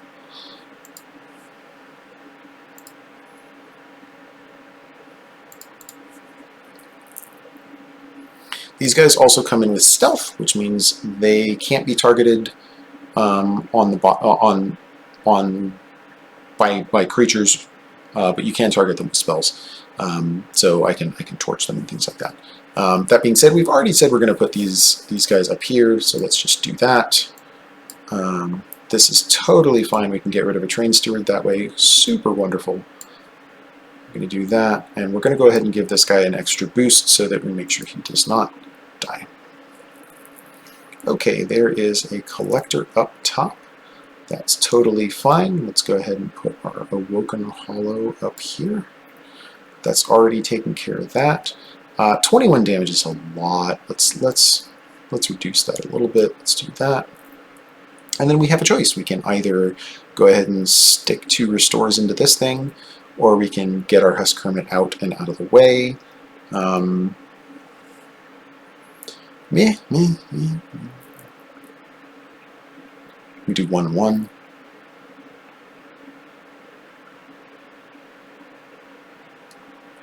Let's do 1-1. Don't want to have to redraw the Husk Hermit multiple times, and getting more damage is always good. Cool. Good, great, grand. Okay, so normally we would put things like Quick on this guy, but that seems hard. Okay, let's think this through. Let's do that before we think too hard about it. And let's do that. And then at the very least, we're surviving the next turn. He's going to take that 12 damage regardless of us putting quick on him. But then he would take an additional, but save some health. So yeah, let's go ahead and do that. And then we'll sack another one of these guys just to get him out. Oh, he's not going to die. Okay. That's all right. He'll die now. That's fine. Okay. So, we can now start doing things. That guy is not dead. Okay. So, we're going to use the 1 health thing to boost that by a little bit. You may have to keep that in mind. Let's go ahead and soak this guy up as much as humanly possible. Alright. So we finally get to see, okay, he got 1 hit in, so he poked the thing for 4, and then it did an additional 4 or sorry, he poked it for 5 and then took an additional 4 damage from sparks when the pyre hit back. So that's how that works. We're going to torch this guy. That saves us some health. That guy gets 20 armor because something died on the floor. It's fine. Let's do that. Let's do that. Let's do that. Let's do... get rid of that. Let's do that. Okay. No problems. Okay, so main things we want to do is, again, because we're going to redraw stuff, get things out of our hand and out of the way. Since that already has armor in play, we can poke that in there. That's fine. We're going to make this guy bigger because we can. And one of the things that we want to do is get rid of these backline units. So instead of soaking damage into the boss like this, it's far more useful to just get rid of those guys because nothing will be hitting back there. And we don't want them to do 20 damage to this guy. Like, the spikes would kill them, but 20 damage is 20 damage, right? And let's keep our regen going. And we should be pretty much golden. We don't care. Yep, we already sped out combat. We're good. Okay, so notice that we're already winning. This is probably because we're doing 100 damage per turn, and he's going to do 20 damage to us, and then we'll heal 12 back. And then he'll do 20 damage, and we'll heal 11 back, and then 10. So overall, we're not even really taking that much damage, but we can reduce that further by doing this. So notice that he's already maxed on health, but because it's technically a restore effect, the rejuvenate ability still goes off. So like, we're going to do that, and he goes up 41 times 3. Super great. And once again, we can just boost that again, and it goes really well. Also, notice that since this guy has multi-strike, he attacks 5 times. Normally, you can just say, okay, cool, he does 20 damage. Why doesn't it just say 20 times 1 or just 20 damage or whatever? Well, Spikes makes it to where this is actually really beneficial for us because every time he hits, he takes spike damage. So instead of taking 3 damage a turn, he actually deals himself 5 times 3 or 15 damage a turn, which is considerable. Actually, that's gonna deal about maybe 10% of the total damage that gets dealt to him. So he's going to take that 2 or 3 times. Oh, I forgot, that guy's fast. He's going to take it twice. But either way, we now get as our circle bonus, we're going to get Jack Strips, which deals 2 damage whenever an enemy unit moves between floors. That's fine. For the most part, we don't really have to worry about that, but on this particular floor, that would have been super cool because all of those guys on the bottom that had 2 health would have just died before they ever got to the second floor, so we could always use the bottom floor to kind of just sack our train stewards and things like that, build our second floors the way we did, but we would have saved a lot of health on our Awoken Hollow, and started stacking health and damage even faster. Obviously, it wasn't a problem. We won pretty comfortably, but, you know, more is more.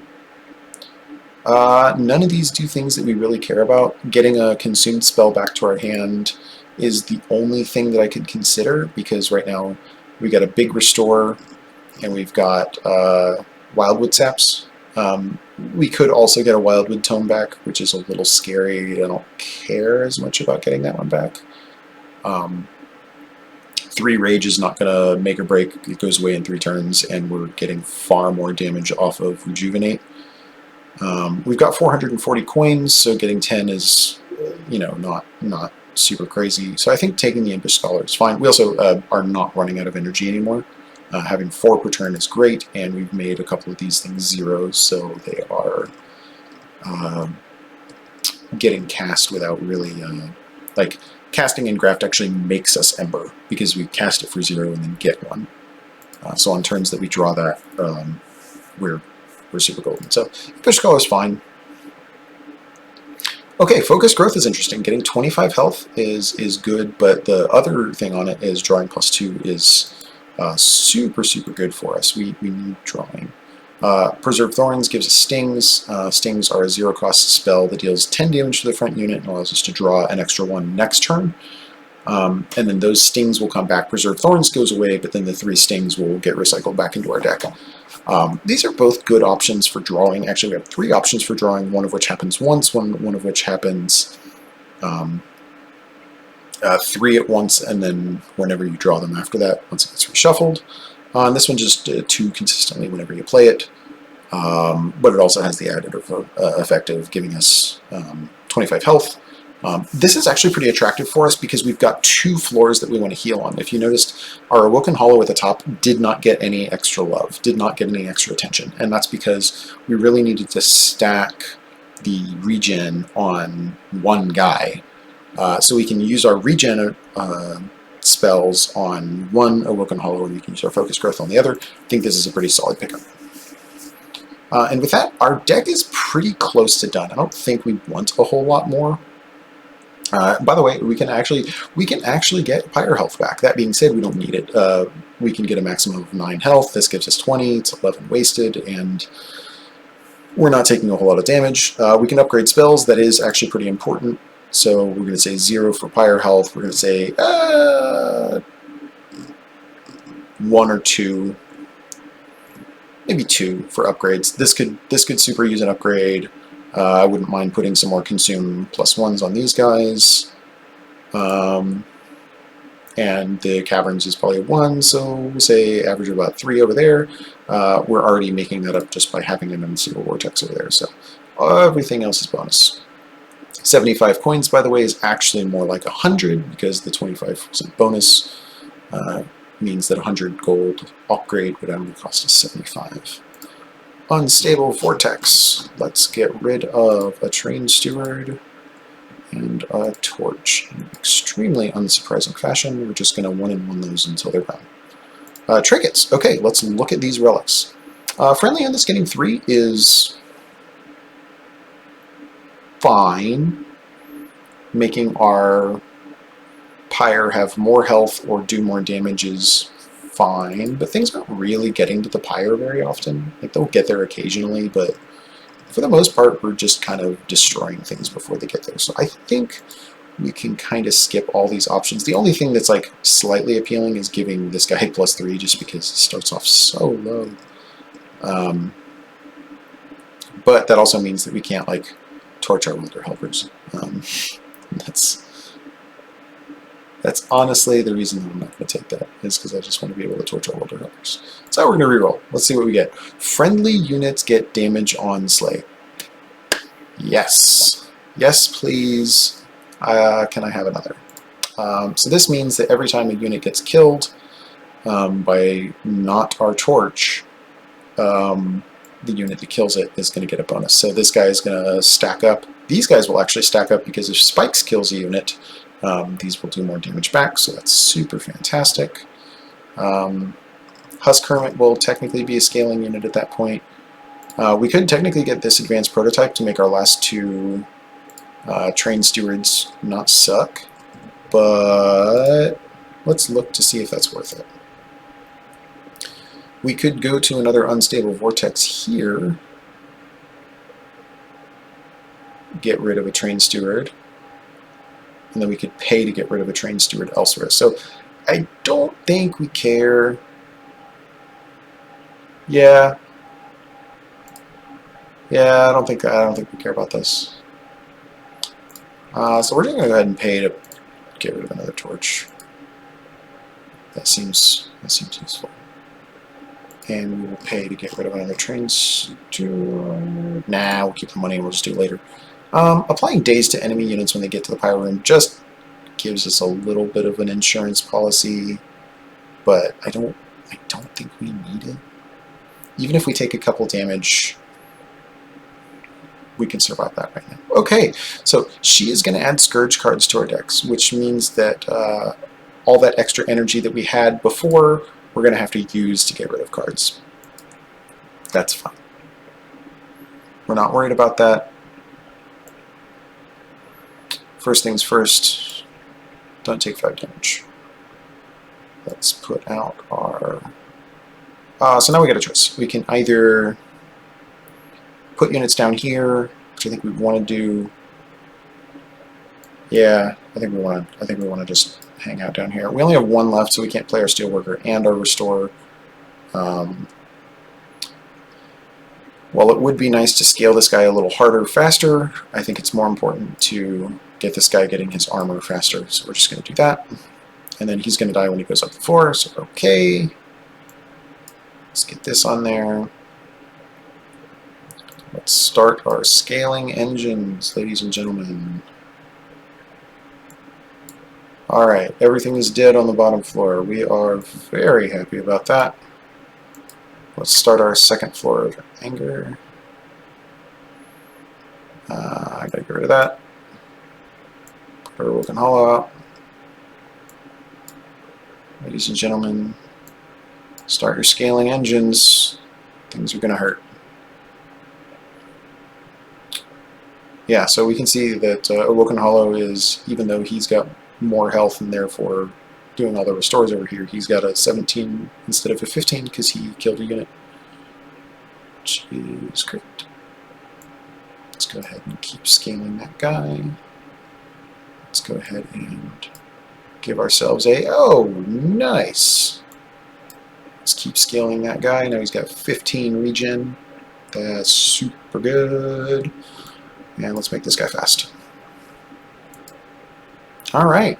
And we did that in an order on purpose, so we didn't want to accidentally get the speedy thing back. We wanted to get our, in terms of our consume pile, we really wanted one of our healing options back. So we made sure to play the Imp first, and then the Wildwood Tome, so that we could guarantee that we had a 66% chance of getting the 5 regen, which is more health, technically. And you would look and say, well, this is 22 in regen 1, but the reason it's more health is because that's 5. It's not just 5, 4, 3, 2, 1, which would be 15. It was actually stacking on top of our 10. So it's 15, 14, 13, 12, 11, which is a lot. I'm going to not do math on that one, so I don't embarrass myself.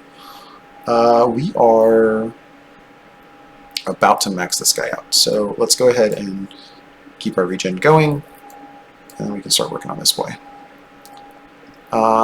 Everything dead? No, everything is not dead. That's fine. Let's draw some more. Because now everything's dead. Let's keep our regen going. Let's push our regen higher. Let's make this guy do more damage. Do we have anything else to care about doing? Probably not. So let's go ahead and get this guy scaling as well. Scaling is good. Scaling is great. And keep our regen going. And at this point, we'll just torch the boss because that's funny. Great news. We are super rolling at this point. We're going to do 90 damage to the boss without even trying. Let's make that more. Fantastic. Love it. Yep. So this first two, the reason that went up to 94 instead of 90 is because he hits 3 times. So he's going to use his first 2 hits to knock out the Cloak Guardian, then hit once, and then this guy will hit twice. There are no enemies on the board, and about to be even less.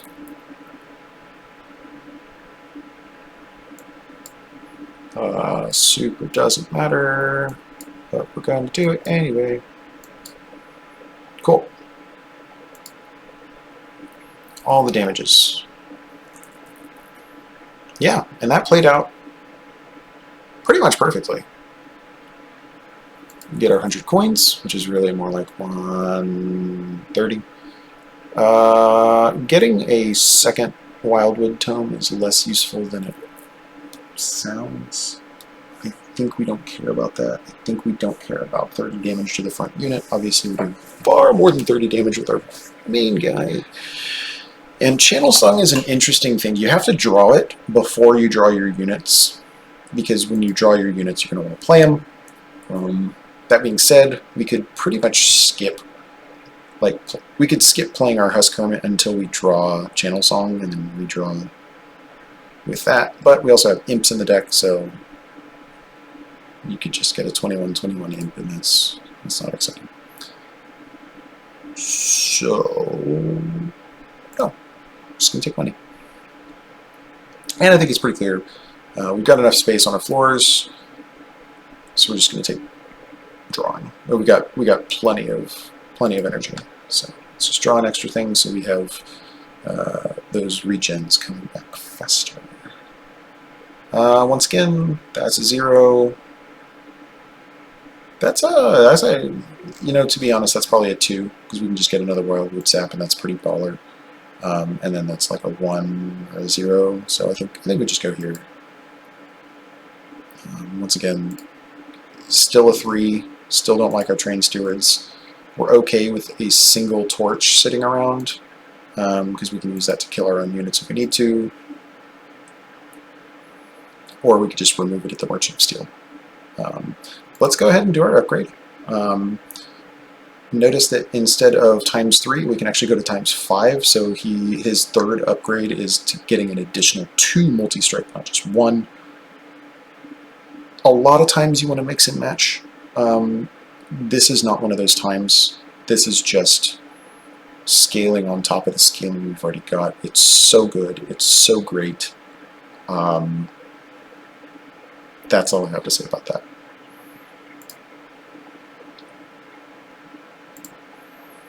Let's look here. Train Graveyard. Okay, so this is a really cool event. We can look to see what we get. So we can either give a unit plus 25. This is a banner that you can normally get at the Merchant of Steel anyway. But of note, you can actually put this on to a full unit. This gives your Pyre the ability to heal itself, and this gives all of your units plus 10. And Heartless. Heartless sucks for this deck because this whole deck is built on healing. You do not want that option. However, adding 25 more bonus health to one of these guys is and shall be amazing. And we could put it on our Steelworker, but it's like, meh. We could do that, or we could do this and Overload, and that is super hot. So we're going to do that. And we take 3 damage for it, which is totally fine. Alright. So, and we can do it anyway. So we have some upgrades that we can do. We can do a multi-strike, which is cool for our Husk Hermit. We can do plus 10 in spikes, which is great for our Steelworker because he's our 3rd frontline unit. And we can do plus 25 for our Steelworker, which is fine because he's a frontline unit. We can then reroll and look to get, oh, quick. That's super cool. So he's now sweep multi-strike quick. So we didn't have to duplicate the Wildwood Tome. We can instead just already have it on this creature. So cool. We're going to do that. And then from there, like, we don't really need to upgrade these guys. So, and in point of fact, we kind of don't like Welder Helper, and we don't like Torch. So let's look to see if we're going to get rid of those. No. Likely we are going to the Forgotten Boons Merchant of Magic. Is that true? We might go to the Herzos Horde. Herzos Horde is pretty good. Okay. So we could purge both of our spells now, or we could just leave them in for one more round and just see what happens. That seems fine. We'll just do that. Because that top floor is empty. We're going to be putting basically this Awoken Hollow, plus the Hornbreaker prints on the middle floor. We're going to put this Awoken Hollow plus the Hearthstone Hermit on the bottom floor whenever we can. And then we'll put the Steelworker, Welder Helper, and Impish Scholar on the very top.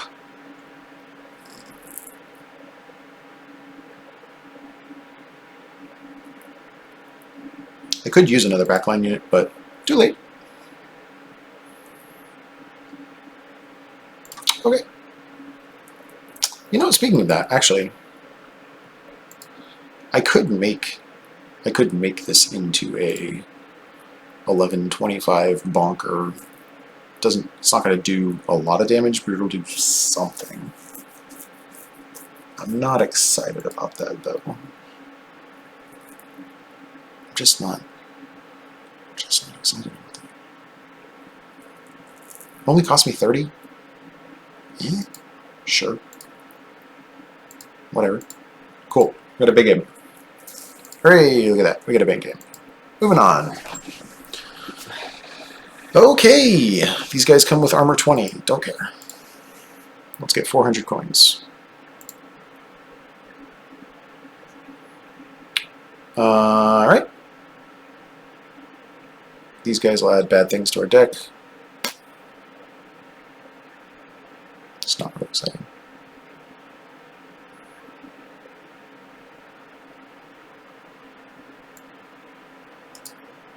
You know, I could put... Okay, he's going there. That's fine. I do want this guy here. I think. The armor 20 is actually kind of annoying here.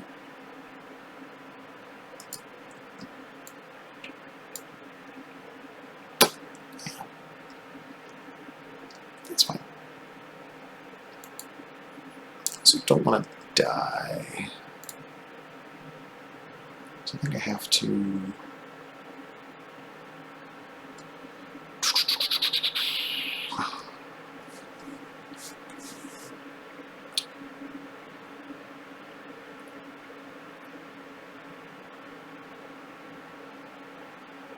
I think I have to put this here. Okay.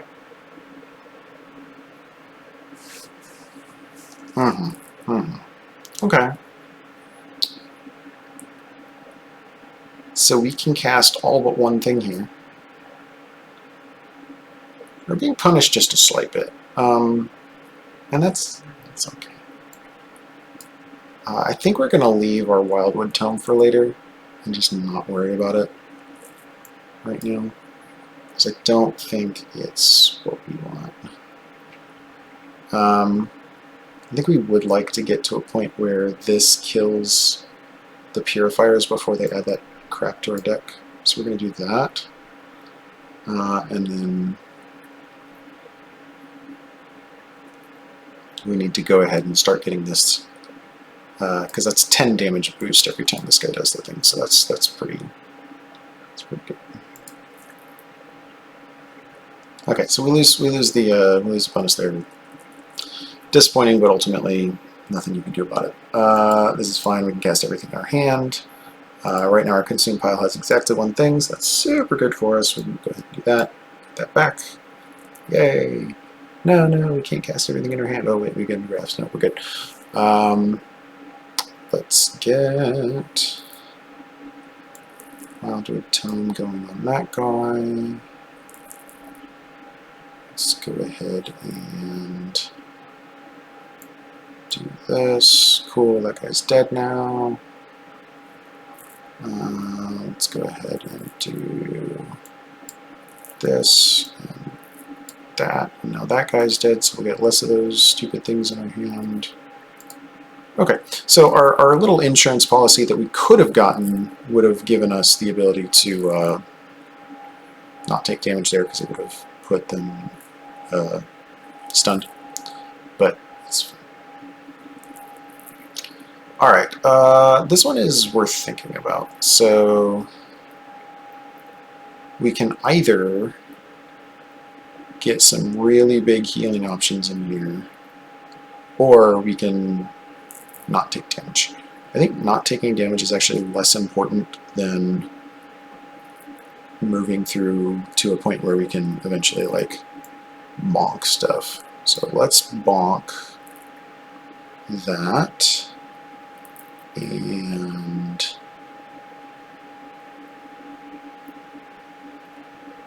yeah,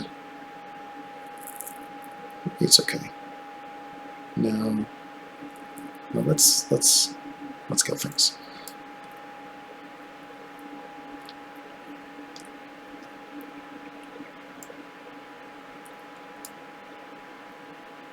Cool. Okay. So we'll take 10 damage, but that just is sort of where we're sitting. Okay. So let's not take another 10 damage. Those are all dead, that's fine. We can worry about the rest later, so let's just clean up a little bit and then we'll worry about all the other pieces. Okay, okay, we stabilized. So that goes away.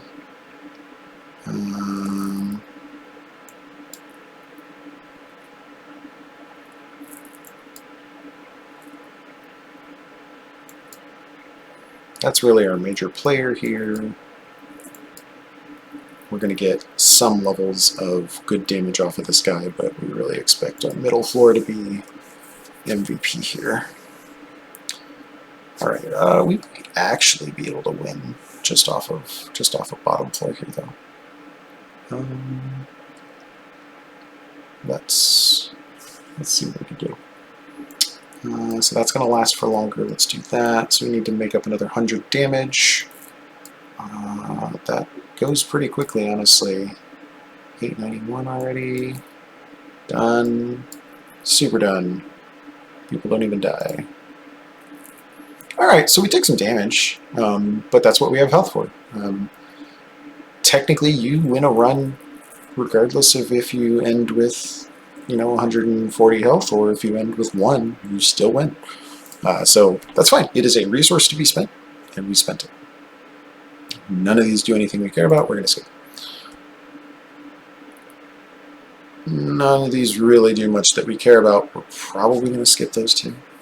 We could grab a Wildwood Custodian, grab +1 draw each turn. We've got space for it up the top. Yeah,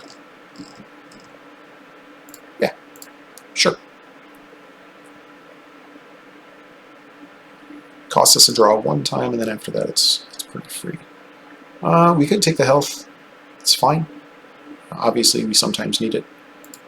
I would like to upgrade Focus Growth. That's a pretty big upgrade for us. Would also like to be able to remove Consume from SAP. That would be a really big upgrade for us. And then Trinkets are okay. We get like roughly 3 Trinkets because we get 2-ish from there and 1 from there. That's not bad. Where we can just like upgrade stuff and not be able to cast anything. Because I think this allows us to spend our gold, and this gives us more gold than we can spend. So I think honestly we just take the trinkets and hope that adds something spicy. What kind of trinkets could we get? Could be getting multi-strike for demon units. That'd be good for the steelworker. Could be getting additional draw, damage on consume, the ability to sometimes not have things consume. Yeah, I think that's good enough. We'll do that. Alright, so apply rooting. That's super cool. Units get an upgrade slot, but we don't have any more upgrades. We don't have any more merchants of steel, so we'll just apply rooted. That's fine. And let's look here. Units cost -2. That helps us on our first 2 turns. After that, it's not terribly useful.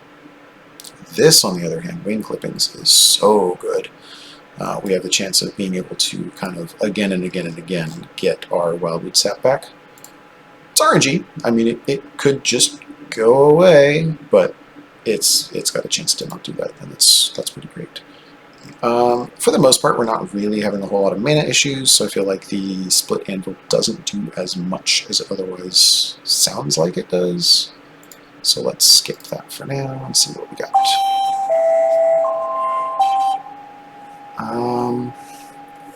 Again, we're not really hurting for mana here. Concussive Coals is really pretty cool. So applying daze to a unit is useful. Swapping units is pretty useful. I think we can probably pretty safely purge the torch now. And we could get all three of those. I don't think there's anything else on this floor, right? Oh, there's still the concealed cavern. Let's see what's in the concealed cavern. We can always come back to this store. Okay. So we can get gold, which doesn't do us any good. We can use our gold, or we... Yeah, so this stays out of the way. It's just a relic. It sits there. It does nothing. Okay, that's fine. So any gold that we have will make our pyre do more damage. Stay lovely. Let's get rid of our last torch since we can't upgrade it. I was hoping to get... There's a trinket that, or an artifact that gives all your spells +3 spell power. That would have been cool. Doesn't exist, no sense kind. Yeah, let's just pick up these and are good to go. These last pickups, these three, not real important. Wing clippings, very important. Super good. And then applying Rooted at the top means that we have an extra chance of killing things when they're up here. This also gives us the option of doing something which I think I'm going to go ahead and do, which is to put our killer units up top. And that means that we can really focus on making sure that by the time everything dies on the middle floor, this top floor is just mega, mega powerful. Steel Enhancer is great. Focus Growth is great. We are not going to play our Empress Scholar. We don't have anything consumed. It's not good. We will draw an extra one each turn. That's just good to have. And we put him on the middle floor so that he doesn't immediately die. But we will have to save his life by putting something in front of it, which we will do. And then we are going to put this and this downstairs. Let's make sure we're doing this in an order that gives us the most energy. So this guy's quick, so he'll kill those things before they have a chance to attack. Super great. None of this is quick, so we're going to go to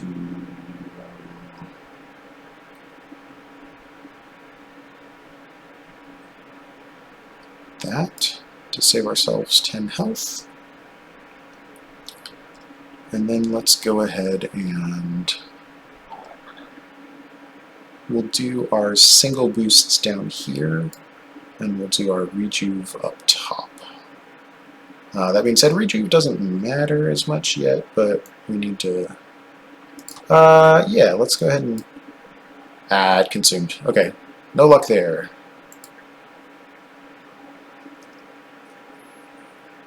And this is great because this guy is going to get bigger and bigger as he's quick, and every time he kills he gets +2 with this, so he's already doing 11 times 2 instead of less than that.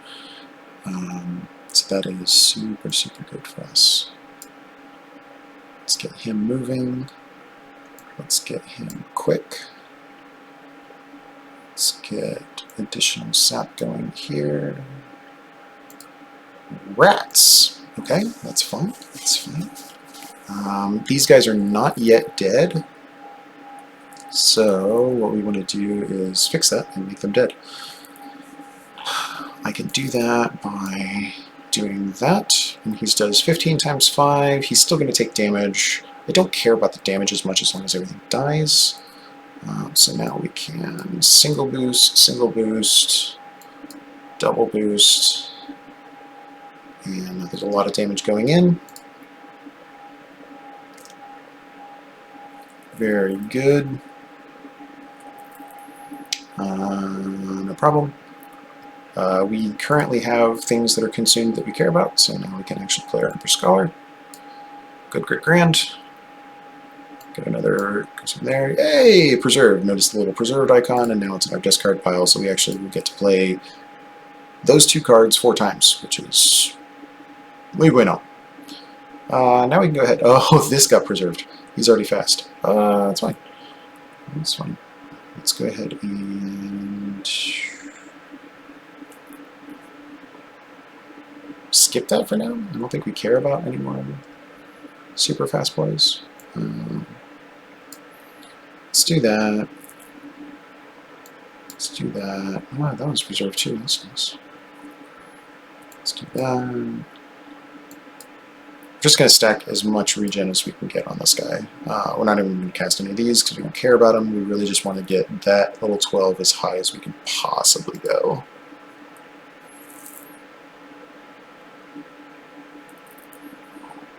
Good. Yeah, he's tanking for us. That five per round is going fine because when that thing does 8, he's only taking a net 3.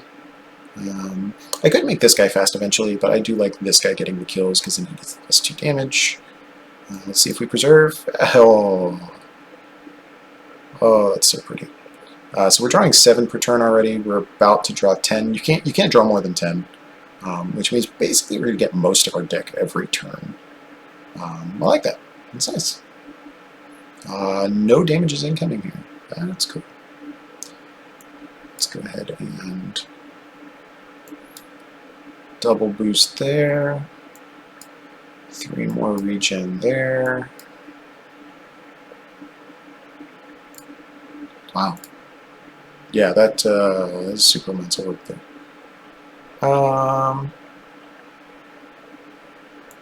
Let's do a home break there. There we go.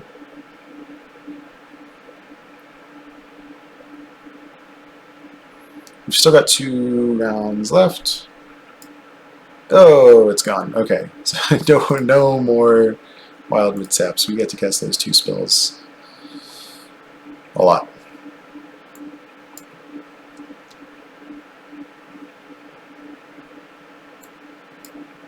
No, I don't want that to be preserved. Boo. Stop. Keep scaling. So much scaling. Yay, okay, that's gone too. So I actually want our stuff to start going away so that I can redraw the cards that I want to play.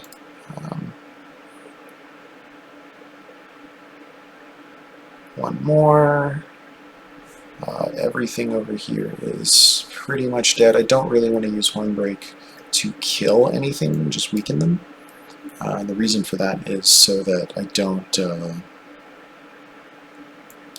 Please go away. No! So I don't accidentally deprive myself of the +2 that I would get on a kill.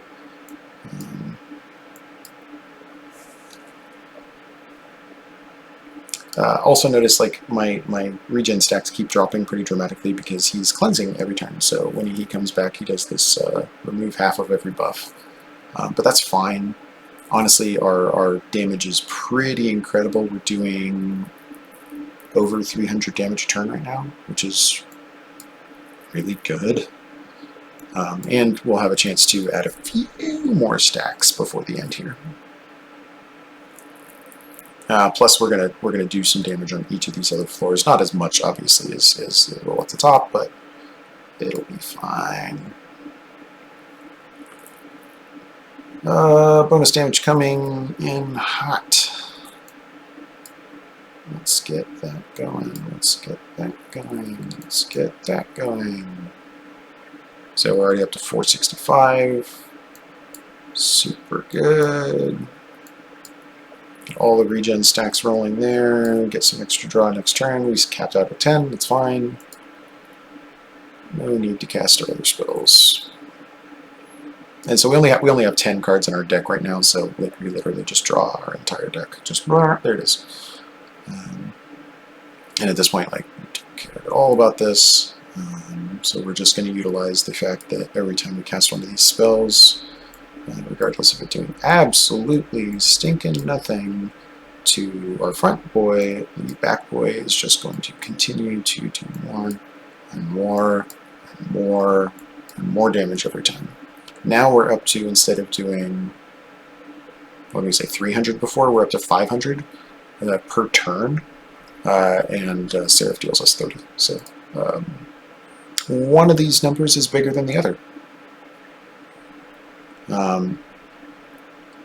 So yeah, we win super hard here.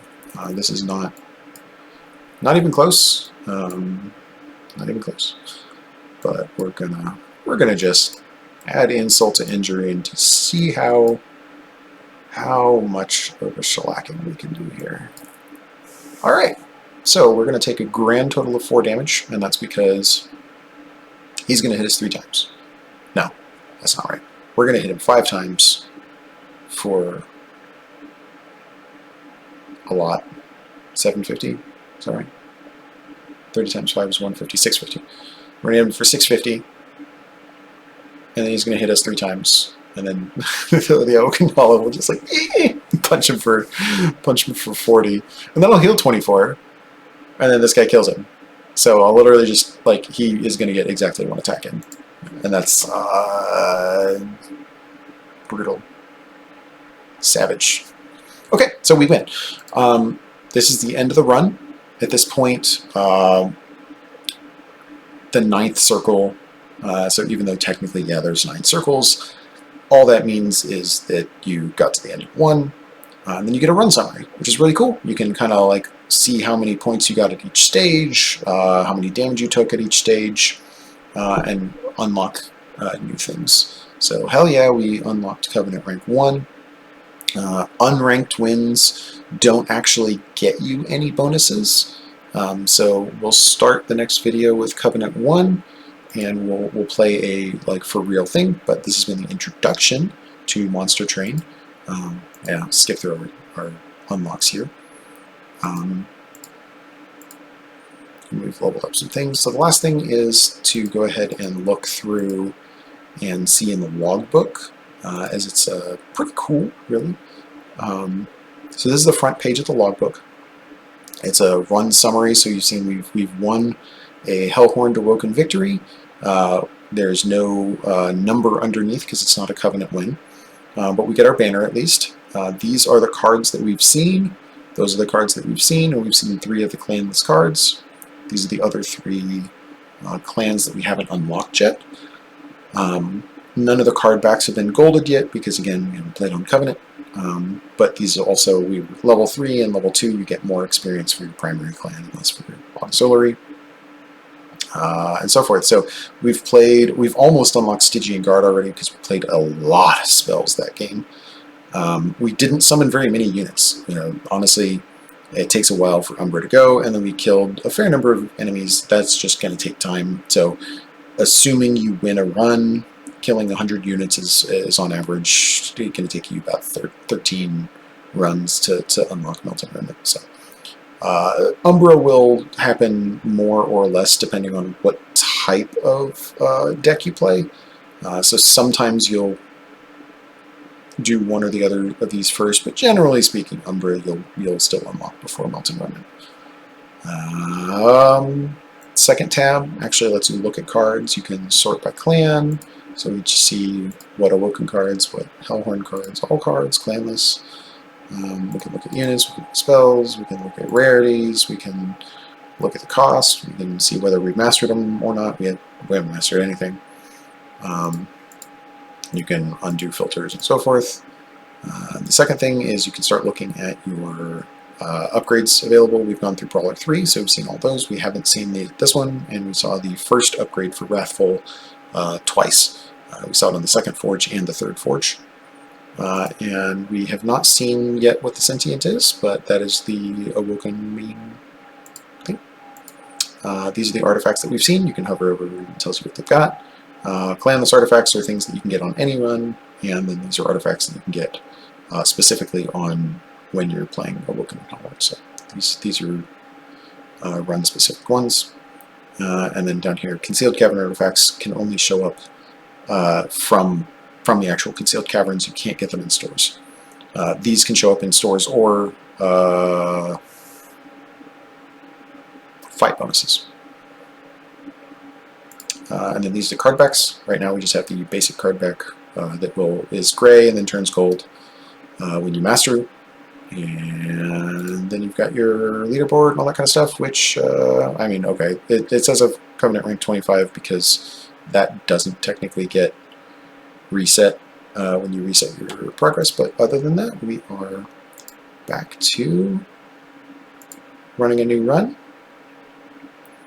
And we'll just say random. We want to play on Covenant rank 1, so we can not Covenant, play on Covenant. And we'll get back to that for the next run. Thanks, guys. Hopefully you learned something. And if not, hopefully at least you had fun. Until next time, GG.